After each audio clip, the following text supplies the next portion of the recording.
तो आज हम बात कर रहे हैं फिल्म सर्वाइवल ज़ॉम्बी अपोकलिप्स की कहानी की। हमारे पास इसका एक सार है और देखते हैं कि ये कहानी क्या कहती है। हाँ बिल्कुल। और इसकी शुरुआत ही काफी डार्क है। एक ऐसी दुनिया जहां इंसानों की वजह से ही सब गड़बड़ हो गया है। जैसे प्रदूषण, ग्लेशियर पिघलना, और फिर वायरस फैल रहे हैं, समंदर के जीव मर रहे हैं, भूखमरी, एक परफेक्ट स्टॉर्म जैसी सिचुएशन। और इसी माहौल में थाईलैंड किसी तरह बचा हुआ है, वो भी एक बिजनेसमैन मिस्टर वासु की फूड फैक्ट्री की वजह से। हाँ, लेकिन वो खाना पहुंचाना भी कोई आसान काम नहीं है। तस्करी से भी ज्यादा खतरनाक हो गया है। और यही एंट्री होती है हमारे हीरो सिंह की। पहले तोप बॉक्सर था, अब मजबूरी में ये फूड सप्लाई का रिस्की काम कर रहा है। लुटेरों से लड़ना पड़ता है उसे। उसका वो फाइटिंग स्किल काम आता है। हाँ बिल्कुल। लेकिन असली प्रॉब्लम तब शुरू होती है जब मिस्टर वासु अपनी कंपनी फैलाने के चक्कर में। हाँ, वो इन्वेस्टर्स के साथ लंच वाला सीन। वही, एक इन्वेस्टर ताजी मछली खाता है और फौरन बीमार पड़ जाता है, खून की उल्टियां, कांपना, ओह और उसे अस्पताल ले जाते हैं। यहीं से वो इन्फेक्शन शुरू होता है। हाँ, एग्जैक्टली। और ये सीधे तौर पर इंसानी लालच और प्रकृति से खिलवाड़ से जुड़ा है। और मुश्किल ये है कि सिंह की पत्नी रिन, वो एक डॉक्टर है। हाँ, और उसी अस्पताल में काम करती है। वो पहले से ही सिंह के काम को लेकर परेशान है। तो रिन जब अस्पताल पहुंचती है, वहां तो भीड़ लगी हुई है। और उसे पता चलता है कि मिस्टर वासु की पत्नी जो कोमा में है, उसके लिए भी वही सस्पेक्टेड मछली मंगाई गई है। अच्छा, तो रिन रोकती है। हाँ, वो कहती है कि ग्लेशियर पिघलने से समुद्री जीव जहरीले हो सकते हैं, बिना टेस्ट के खतरनाक है। पर वासु नहीं मानता होगा। बिल्कुल, उसे अपनी पत्नी की चिंता है। यहाँ साइंस और डेस्परेशन का क्लैश दिखता है। और उधर वो लंच वाला बिजनेसमैन, उसका क्या हुआ? वो तो अस्पताल में पूरी तरह बदल जाता है। नसें नीली, आंखें काली, full zombie transformation.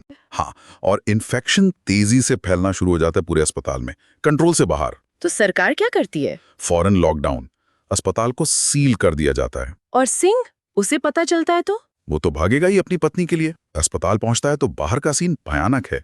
Zombies guards पर हमला कर रहे हैं। किसी तरह अंदर घुस जाता है वो। हाँ, लेकिन अंदर जाकर देखता है कि ज़ॉम्बीज हर तरफ हैं और गोलियों का भी उन पर कोई खास असर नहीं हो रहा। ओहो, और रिन अंदर फंसी हुई है। हाँ, और सिचुएशन और खराब होती है जब अस्पताल का डायरेक्टर भी ज़ॉम्बी बन जाता है। सिस्टम पूरी तरह कोलैप्स। तो सिंह रिन को ढूंढ रहा है और उसे वो बच्चा मिलता है, बड़ी। हाँ, बड़ी। और मजे की बात यह है कि बड़ी को कॉमिक्स से पता है कि ज़ॉम्बियों को कैसे मारना है। कॉमिक्स से कैसे? वो बताता है कि सर पे मारो तो मर जाते हैं। ये इंटरेस्टिंग है कि कैसे पॉप कल्चर का ज्ञान काम आ जाता है। हाँ, ये तो है, लेकिन टाइम कम है शायद। बहुत कम। सेना फैसला करती है कि अस्पताल को 30 मिनट में बम से उड़ा देंगे, इन्फेक्शन रोकने के लिए। बस 30 मिनट। और रिन किसी तरह सीसीटीवी रूम पहुंचती है। वहां उसे मिस्टर वासु मिलता है। वासु, वो अब भी अपनी पत्नी के बारे में ही सोच रहा होगा। हाँ, वो रिन से कहता है कि उसकी पत्नी के लिए खून लाओ तो वो उसे बचा लेगा। इस हालत में भी डील कर रहा है। सेल्फिश है वो तो। बिल्कुल। फिर सिंह, रिन और बड़ी मिल जाते हैं, भागने की कोशिश करते हैं। ज़ॉम्बी पानी गिरने से और खतरनाक हो गए। पानी से? ये क्यों? शायद ये भी एनवायरमेंटल थीम से जुड़ा हो, जैसे प्रकृति का रिएक्शन। खैर, वो वासु तक पहुंचते हैं। और फिर आयरनी ये है कि वासु की ज़ॉम्बी बनी पत्नी उसे ही काट लेती है। कर्मा। तो अब बस निकलना है वहां से। हाँ, हेलीपैड की तरफ भागते हैं। सेना भी आती है, पर उनका मेन मकसद वासु को बचाना था। दूसरों की परवाह नहीं। नहीं, सिंह फिर खुद को खतरे में डालता है ताकि रिन और बड़ी निकल सकें। एक हीरो वाला सैक्रिफाइस। सैनिक रिन और बड़ी को हेलीकॉप्टर में बिठा लेते हैं और सिंह पीछे रह जाता है।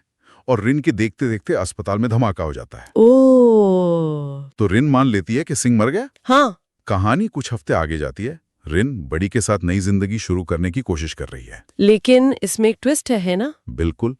एंड में पता चलता है कि सिंह मरा नहीं था, वो किसी तरह बच गया था, शायद बड़े कंटेनर्स में छुपकर। वो वापस आता है? हाँ, घायल हालत में रिन के पास लौट आता है। वाह, तो ये कहानी दिखाती है कि कैसे पर्यावरण की तबाही और लालच, हाँ, कैसे ये सब मिलकर एक ज़ॉम्बी अपोकैलिप्स बना देते हैं।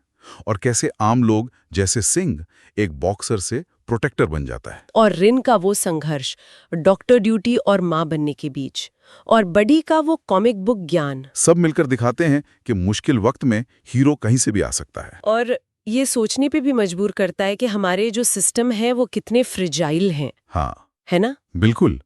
जब सब टूट जाता है तो बस जीने की इच्छा बचती है, चाहे वो मुक्केबाजी से आए या कॉमिक्स से। सही कहा, ये सवाल रह जाता है कि असल में हमें बचाता क्या है मुश्किल वक्त में।